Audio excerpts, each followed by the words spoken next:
একটি ছোট গ্রামে থাকতেন ইয়াসিন নামে একজন দরিদ্র কিন্তু সৎ মানুষ। তার জীবনে কষ্ট ছিল অনেক, কিন্তু তিনি কখনো আশা হারাতেন না।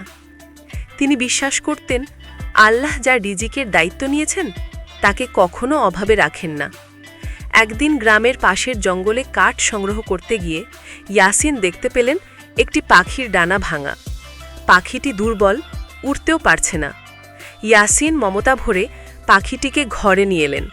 স্ত্রী প্রথমে অবাক হলেও তিনি বললেন, এই প্রাণটাও তো আল্লাহর সৃষ্টি, যদি আমরা সাহায্য না করি কে করবে? দিন কেটে গেল। ইয়াসিন প্রতিদিন পাখিটিকে যত্ন করে খাবার দিতেন, তার ডানা বেঁধে দিতেন। ধীরে ধীরে পাখিটি শক্তি ফিরে পেল। এক সকালে পাখিটি জানালার ধারে বসে ডানা ঝাপটাল। এবার তার উড়ার সময়।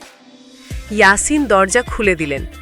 পাখিটি আকাশে উড়ে গেল আর তাদের ঘরের ওপরে কয়েক চক্কর দিয়ে যেন সালাম জানিয়ে দূরে মিলিয়ে গেল।